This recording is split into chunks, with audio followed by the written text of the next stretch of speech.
Chief Inspector sa Bait at Senior Inspector Gumsingan ng Explosives and Ordnance Division ng PNP. Ganun din sa SPD si Conrad Capa, Senior Superintendent Conrad Capa.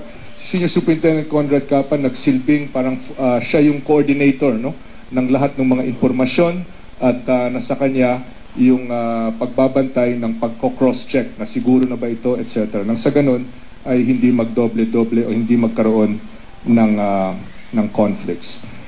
Senior Superintendent Asis ng Taguig Police Station, siya din yung pinakaunang at pinaka-responsable na nasa frontline nito. Chief Inspector Drapete, Chief Inspector Calauwa, sa SOCO sila at isang chemist, Senior Inspector Ofelia Vallejo ng SOCO at saka bilang chemist din. Sa Bureau of Fire Protection, of course, ang Chief Superintendent nila, Carlito Romero ng BFP.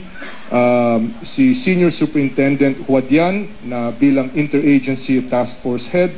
Special Agent Raul Manguera ng NBI. Special Investigator Santos, also of the NBI. Nandito yung mga kasama natin sa DOST. Nandito si ASEC Liboro, Raymond Liboro, Engineer Gil Guevara, at saka Doktor. Hindi po doktor ng paggagamot ito, doktor sa kaalaman ito, PhD ito, galing sa Stanford on Geosciences. Yung pinakamahuhusay na Pilipino na talaga ang nagtrabaho dito, CP David ng DOST. Nandito rin po galing sa DOH ang isang doktor, Visitasyon na Antonio at saka Engineer Ana Rivera. No? And of course, from a Department of Energy, Director Patrick Aquino. And I hope I mentioned everyone. Let's go to the report proper. On May 31, 2013, approximately 7:59 p.m., nagkaroon ng pagsabog sa Unit 501B, number 2 Serendra Condominiums sa Fort Bonifacio, Taguig. By the way, para sa ating mga kamunisa kasama sa media, magkakaroon po kayo ng soft copy nitong lahat ng slides. Wala pong itatago, wala pong bukas po ito lahat, no? Magkakaroon kayo ng soft copy, no? So, the next several pictures will just show yung extent ng damage nito. Makikita po, ito yung 501B, makikita po na yung dalawang pader nito facing the street, yan yung sa kaliwa. Sobrang bilis. Let's go back to the second slide. Yan, no? Yung sa kaliwa dito, facing the street, yan po yung nakaharap sa kalye. Ito naman nakaharap, may building dito, yung pangalawang building. No? And then there are several other views. Ito yung magmula sa loob ng unit, na nakikita yung market. Kita talaga, no? Tumba, tanggal talaga yung buong pader. Pader yan, sementong pader yan, yung espasyo na yan. No? So, natanggal talaga. Several other views. No? Ang unang katanungan ay, bomba ba ito o hindi? Was it a bomb or not? No? Limang kasangkapan, limang investigative tools ang ginamit. Una, yung K9 walkthrough, yung walkthrough ng SOCO, EOD, ng iba't ibang hanay ng PNP sa Southern Police District, sa NCRPO, at pati na rin sa Taguig City Police Station. Pangatlo, yung sa SOCO, Scene of the Crime Investigations. Pang-apat, yung NBI investigation. At pang-lima, yung Bureau of Fire Protection. Lahat itong mga isinagawa nila ay para lamang masagot yung katanungan, bomba ba ito? No? Kasi sa kalakas ng pagsabog, ang unang hinala, of course, ay bomba nga ito. No? Pero ito po yung kanilang mga findings. No? Una, nagkaroon ng K9 walkthrough. Immediately after nakarating yung Taguig City Police Station personnel at saka Bonifacio Global City Emergency personnel, at mukhang na-establish na parang stabilized, no, yung area, pinaakyat na kaagad yung mga bomb-sniffing dogs. Itong K9 or bomb-sniffing dogs, siyam po na aso ito, siyam. Magmula sa 3 unit. Hindi lahat sila nanggaling sa isang kennel lamang or pinanghawakan ng iisang handler lamang. No? 3 unit po ito. 1 unit came from the SPD, sila yung unang-una, Southern Police District. 2 aso po yan, kasama si Chief Inspector Ariel Bait. Pangalawa po, mula sa NCRPO, 3 bomb sniffing dogs ang dumating din. At pangatlo, ay mula sa Philippine Army, no? Sa Explosives and Ordnance Division, nagkaroon din ng K9 unit, 4 na bomb sniffing dogs ang pinadala.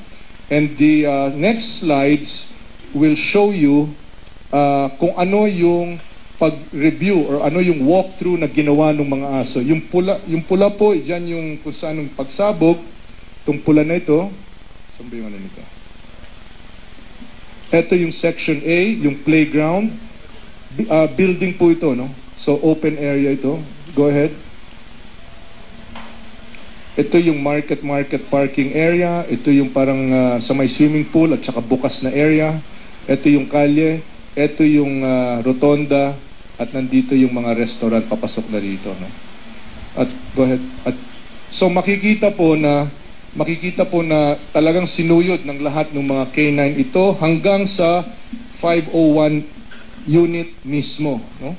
At ang resulta nito lahat ay negative, 100% negative. Itong mga asong ito ay trained na uupo sila, magbibigay sila ng hudyat o magbibigay sila ng sinyales kung may naamoy silang residue or fumes or kung ano man ang naiwan, kung bomba ang pinagmulan ng pagsabog na ito. Wala po sa kanila, ni isang aso, hindi po nagbigay ng hudyat na yan. No? Nagkaroon ng duplication para hindi lamang isang aso sa isang lugar o sa isang area, kusang ginawang duplicate. No? Kung meron mang isang aso mula sa SPD ang pumunta sa isang area, another dog from, let's say, Army or from NCRPO, pumasok din doon sa area na yon para magkaroon ng confirmations. No? So wala pong pagbigay ng kahit anong hudyat or manifestation yung mga aso na ito. Ginamit nila yung technique, internationally known technique na ito. Ang pangalan po ay paneling. Ibig sabihin, pina-panel-panel or kina-quadrant nila yung bawat lugar. Nang sa ganon, malinaw na malinaw kung ano na yung nadaanan, kung ano na yung na-examine at kung ano yung hindi pa. No? In fact, sa Unit 501B ay talagang sinuyod ito ng mga aso at wala silang nakitang residue or presence of explosive materials. Pangalawa po, nagkaroon ng walkthrough. Ito yung dahan-dahan na paglakad ang mga team ng SOCO at saka Explosives and Ordnance Division ng Southern Police District ng NCRPO at ng Taguig City Police Station. No? Yung buong grounds ay nilakad din nila. Dahan-dahan po ito, may arm's length distance para walang mamintis na kahit anong bagay. Tinitingnan nila yung dinadaanan nila at saka yung grounds mismo. At wala silang nakita na bomb components, no? Shrapnel, blasting caps, timers at iba pang mga component na commonly nakikita kung bomba ang pinagmulan ng pagsabog. No? By the way, nangyari ito, nagsimula itong walkthrough ng SOCO and other personnel about 2.5 hours after the blast. Yung first 2 hours na yon, yung mga aso naman ang nag-survey nung area na yon. Pangatlo, itong mga SOCO teams, after the walkthrough, kumuha po sila ng 61 swabs. Ito yung mga sample. Ini-swab nila yung mga iba't ibang mga surfaces and other areas within Unit 501 at saka another 76 swabs from the concrete slabs. No? Itong mga concrete slabs na ito yung mga lumipad na concrete walls. So yung isang face nito ay nasa loob ng 501B. So kaya kinunan din sila ng mga swabs. No? So out of 137 swabs, 61 sa loob ng unit and 76 sa area sa labas ng unit, walang swab po. All swabs yielded negative results for presence of bomb residue. Mula po yan sa SOCO. Itong swab na ito, merong tinatawag na GCMS test, no? Gas chromatography mass spectrometer, na kung saan sinusunog yung swab at batay doon sa lumalabas sa sunog, nagkakaroon ng kinukumpara ito sa template. Kung halimbawa isang chemical ito, yung lumalabas o yung lumalabas sa pagsunog ay susunod sa isang template. So tinitingnan ito lahat at yung GCMS can detect RDX, PETN. RDX is cyclotrimethylene trimine. Basta sumasabog ito.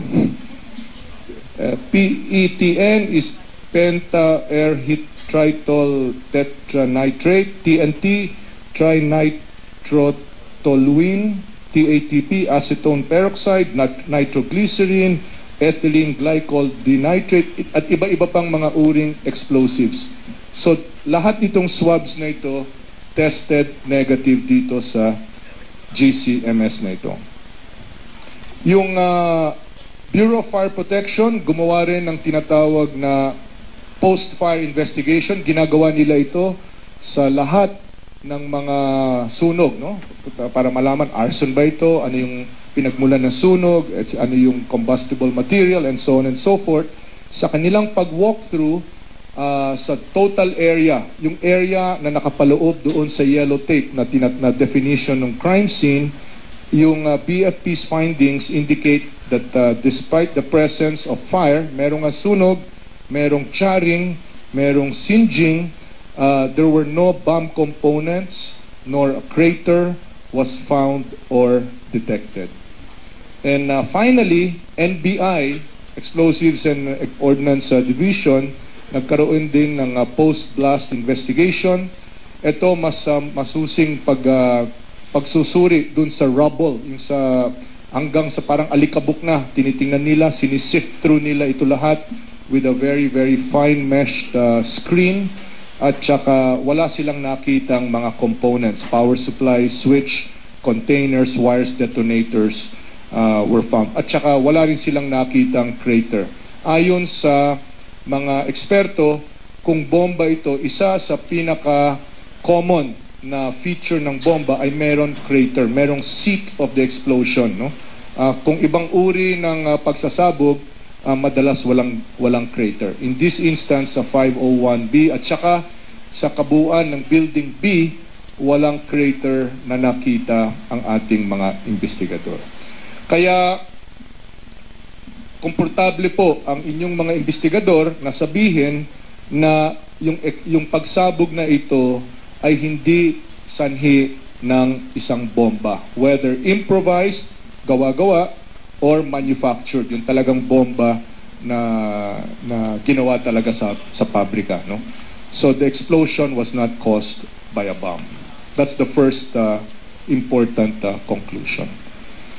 Next po, inimbestigahan din lahat ng mga tao, personages, no, that were directly, indirectly, remotely involved. In-interview sila, kumuha ng mga testimonies at lahat.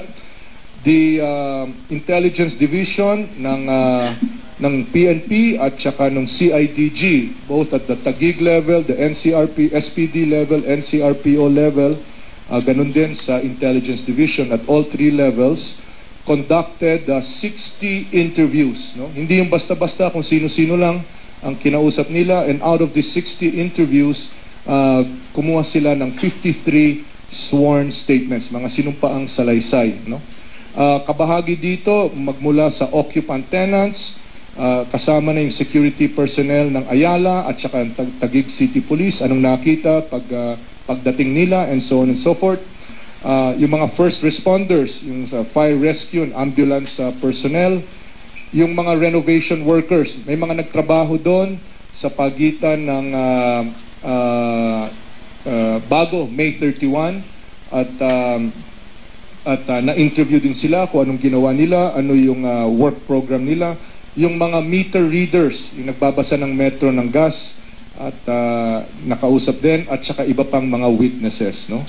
So itong mga interviews at saka sworn statements na ito, Naging basehan ito sa iba pang mga investigasyon na isinasagawa ng PNP, ng BFP, ng NBI at ng iba pa. No? So patuloy ang kanilang pagsusuri dito sa resulta ng mga sinumpaang salaysay.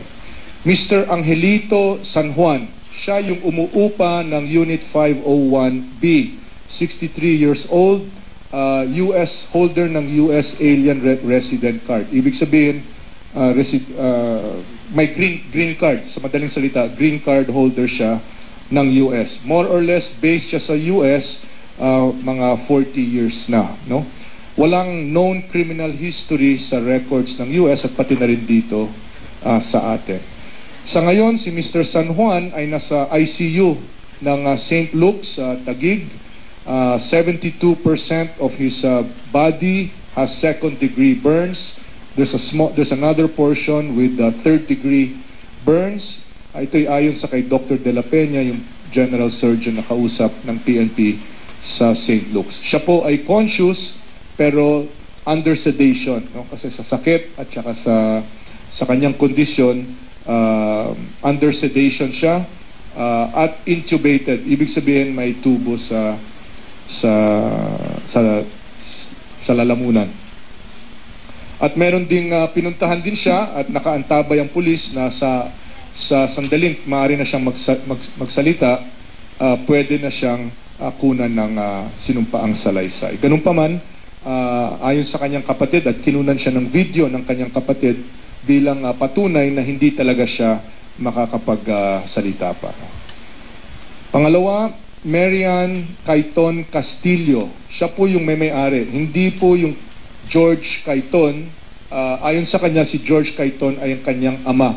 Pero yung talagang may-ari nito ay si Marian Cayton married to Castillo. Hindi lang niya ginagamit ang Castillo dahil mahal magpapalit ng mga dokumento sa Amerika, kung passport pa, kung ano. Pero may asawa siya, ang kanyang asawa ay si Mr. Castillo. Siya yung registered owner ng 501B at nasa US siya nung na-trace namin siya hanggang nakausap ko. Dumating siya dito sa bansa kaninang umaga. Handa siya mag-cooperate and in fact mamayang hapon or bukas ay magbibigay na siya ng sinumpaang salaysay na may advice ng kanyang abogado. No? Si Marian Cayton Castillo, siya po yung may-ari na at yung kanyang tiya, si Herminia Ochoa. Herminia Ochoa ang kaibigan ni Mr. Angelito San Juan. Magka-batchmate sila. At pinakiusap ni Mr. San Juan kay Herminia yung paggamit ng unit sa 1 linggo, more or less, ng kanyang pagbisita dito sa ating bansa.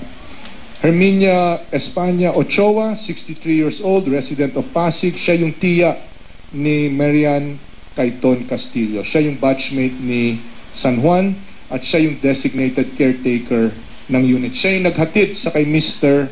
San Juan sa unit mismo. Tinrace natin yung movements ni Mr. San Juan magmula nung siya'y dumating sa bansa. Ito'y ayon sa sinumpaang salaysay ni Herminia Ochoa at itong interview na ito ay na-conduct nung June 2 sa St. Luke's Hospital. No? Dumating si Mr. San Juan dito sa bansa, Philippine Airlines, sa Terminal 2, more or less 6 a.m., 5:55 a.m. nung May 31, nung araw ng pagsabog mismo. Pumunta sila sa McDo, nag-almusal, at magmula doon ay pumunta na sila sa number 2 Serendra. Nakita nila na walang kagamitan yung unit. Walang pagkain sa fridge at siguro kulang-kulang ang mga kagamitan. Maaga pa masyado, hindi pa naman sila makapag-shopping para bilhin kung ano man ang mga pangangailangan. So magmula doon ay pumunta sila sa apartment ni Miss Ochoa sa Pasig City. So hindi sila tumagal sa number 2 Serendra. So around 7 o'clock, tumuloy na sila patungong Pasig City. More or less, 1:30, 1:27 ng hapon, bumalik si Mr. San Juan sa number 2 Serendra. 2 o'clock, Mr. San Juan nagpadala ng text, tinext niya si Miss Ochoa na kulang or walang kuryente dito, walang power dito. Chinek natin, meron naman talagang scheduled limited power period from 8 a.m. to 6 p.m. nung araw na yon yung Serendra for scheduled maintenance. Merong reduced, ang ibig sabihin ng reduced power, emergency lights and electric fan lang ang pwede, aircon at mga refrigerator, iba pang mga malaking konsumo ng kuryente ay wala munang energy or juice, no. So nag-text siya na alas 2 walang kuryente rito, mainit. 6:49 nag-text si Miss Ochoa na papunta na siya, susunduin na niya si Mr. San Juan at darating na siya in about 15 minutes. Meron silang appointment ng 7 p.m. Hindi siya sumagot sa kanyang text. Ayon sa kay Miss Ochoa, ilang beses niya sinubukan na makontak si Mr. San Juan pero hindi nga sumagot. Dumating na siya sa number 2 Serendra, nag-text muli na nandun na siya sa lobby, wala ring pagsagot. Kaya nangamba siya sa kalagayan ni Mr. San Juan, hiningi niya ang pahintulot at tulong ng security personnel ng number 2 Serendra. Umakyat sila more or less 7:49 at kasama ang dalawang security guards. Tinuktok nila yung 501, sumagot, nadinig ng mga security guards ng Ayala yung boses ni Mr. San Juan, sumagot siya, tapos binuksan yung pinto. Nag-usap sila sandali, tapos pumasok pa nga ng bahagya sa unit si Miss Ochoa. Pagkatapos nun, sinabi ni Mr. San Juan na magbibihis na lang siya, no? He'll put on his shoes and polo shirt at bababa na rin siya. Kaya tumuloy na si Miss Ochoa at yung dalawang security personnel, bumaba na sila, yung security personnel tumungo sa kanilang trabaho at si Miss Ochoa nag-antay na sa sasakyan. And shortly thereafter, nagkaroon na ng pagsabog. So, tiningnan at inanalyze lahat itong mga interviews, yung mga movements, lalong-lalo na ng mga persons of interest na nung sinimula, no? Kasi interesado kami sa kanila, no? Si Mr. San Juan, si Ma'am Minya Ochoa, at saka si Miss Cayton Castillo or Mrs. Cayton Castillo. At sa ngayon, in view of the foregoing and given the information presently at hand, ang pasya ay yung kanilang behavior or movements are considered normal, no? Sa ngayon, they're considered normal. Next na area na tiningnan, yung kung hindi ito bomba, ano ito? No? Kung hindi bomba, ano ito? Bago natin tukuyin yan, ay mahalaga na makita muna natin yung layout, no? Ito yung complex, ito yung kalye, dito yung Abenson na truck, ito parkingan, yung pader dito sa 5th floor, yan yung tumapon dito, ganun din pagsabog dito, no? Nung mga briefing natin, ginagawa more or less dito sa opening na ito. So, ito yung general area. Ito naman yung cross-section or elevation ng Unit B, yung B building. So, itong building na ito, merong siyang 4th floor, pero wala silang tinatawag na 4th floor. Yung pinaka 4th floor ay ang tawag nila 5th floor. So, nagiging 1, 2, 3, 5. No? Medyo malas ata yung 4 dahil matulis eh. Diba? So, meron talagang 4th level ito, pero hindi yan ang tawag dyan. Para lang sa confusion, no? 1, 2, 3, 5, 6, 7, and so on and so forth, no? At eto yung picture kanina na kita yung looban, yan po yung angulo. Ito rin po yung layout ng gas pipeline sa Bonifacio Global City. No? By design, nilagyan nila, kumbaga sa tubig o sa kuryente, underground, ito, gas pipeline ito, may mga pumping stations and other stations and distribution joints ito along the way, no? Ito yung unit natin. Okay? So, naka-layout ang gas pipeline all over, no? Dito sa Serendra 2, halimbawa ito yung ano ito, schematic ito, hindi, this does not reflect distances. Hindi ito, walang ganyang kalaking tangke na ganyang kalapit sa Serendra. So schematic lang ito, hindi ito actual distances, no? So magmula sa pinagmumulan ng gas, papasok siya, may mga manifold at regulators sa pressure. In short, from the street doon sa pipeline na yon, papasok na siya rito. Papasok. Ang pinakapunto dito ay magmula sa kalye, magmula sa pipeline sa kalye, papasok siya at aakyat siya. Isa lang ang akyatan ng gas dito sa bawat building. Lahat ng gas, pinapaakyat, tapos dinidistribute horizontally na merong sanga-sangayan pababa. Kasi gas is heavier than air, so ginagamit nila yung bigat ng gas bilang katulong sa distribution. Okay? So, isa lang ang pasukan. May metro dito, yung intake, para na-measure nila kung ano yung pumasok.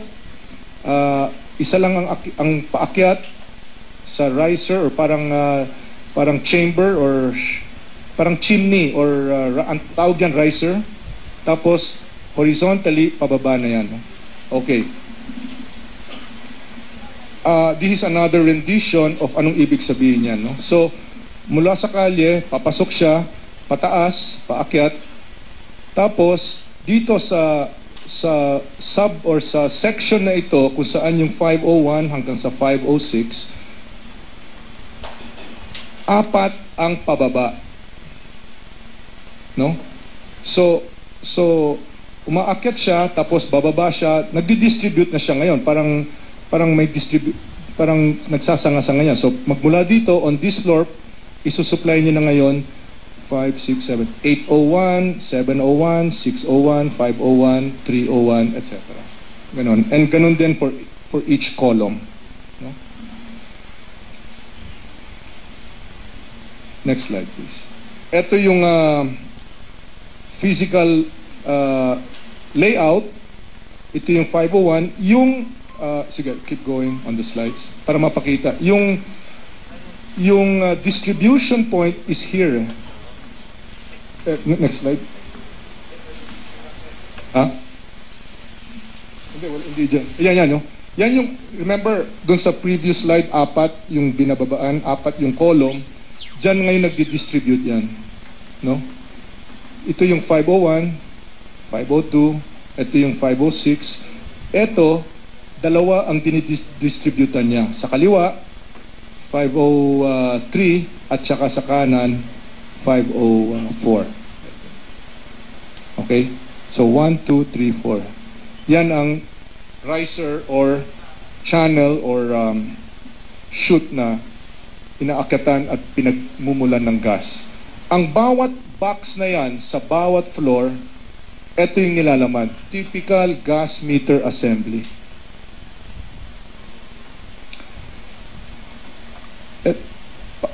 Paakyat, ito yung isa sa paakyat, no? Isa lang yan. Everything else comes down. Ito yung pababa. Merong shut on and off lever arm ito. Let's say aalis ka or ayaw mo gumamit ng gas, pwede mong i-off yan. Wala nang papasok. Magmula 7 PSI, merong parang kumbaga step down transformer, no? Or regulator, no? Magmula 7 PSI, papasok siya rito sa gadget na ito na lalabas siya na 0.4, less than 1/2 PSI, pounds per square inch. Di ba? So yung pressure niya, bababa na sa 4.4 PM. Yan po ang nagpapatuloy na press conference ng sa PNP sa pangunguna ni DILG Secretary Mar Rojas tungkol sa resulta ng kanilang investigasyon sa pagsabog na naganap sa 501B sa 2 Serendra sa Taguig, eksakto isang linggo na ang nakakaraan. Detalyadong ipinapaliwanag ni Secretary Rojas ang layout ng naturang gusali, pati na ang distribution facility ng gas sa naturang gusali.